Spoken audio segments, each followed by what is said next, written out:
അപ്പൊ അതൊക്കെ എന്റെ മൈൻഡിലൂടെ പോകുന്നുണ്ടായിരുന്നു. അപ്പൊ ഏറ്റവും കൂടുതൽ സംശയം ഉണ്ടായിരുന്ന ഒരാൾ ഞാനാണ്. അതല്ലേ. ശരി, നമ്മളൊരു സീൻ കഴിഞ്ഞ് കഴിയുമ്പോൾ സാധാരണ ഡയറക്ടർ ഹാപ്പിയാണ് എന്ന് നമ്മൾ തിരിച്ചറിയാൻ പറ്റും അല്ലെ? അവർ പറയുന്ന കട്ടിൽ നമുക്ക് പറയാം, പറയുന്ന ഒരു സ്റ്റൈലുണ്ടാവും. അദ്ദേഹത്തിന്റെ ഒരു ഡയറക്ടറിന്റെ മുഖത്ത് നോക്കിയാൽ നമ്മുടെ സീൻ തൃപ്തിയാണെന്ന് അറിയാൻ പറ്റും.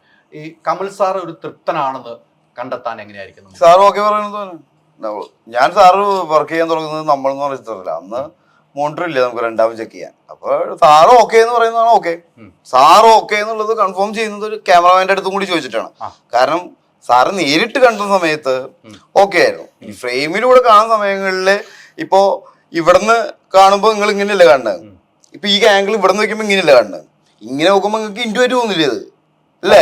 ക്യാമറ ആംഗിളിൽ നിങ്ങൾക്ക്. പക്ഷെ ഇവിടെ നോക്കുമ്പോ ഇൻറ്റു ആണോ? അല്ലല്ലോ. അപ്പൊ ക്യാമറ ആംഗിളിലും കൂടി ആ ചിത്രം അതേപോലെ തന്നെ പതിച്ചിട്ടുണ്ടോ എന്ന് ചോദിക്കും ക്യാമറമാന്റെ അടുത്ത്. അപ്പൊ ക്യാമറമാൻ ഓക്കെ പറയുമ്പോ പിന്നെ ഓക്കെയാണ്. അപ്പൊ രണ്ടുപേരും ഓക്കെ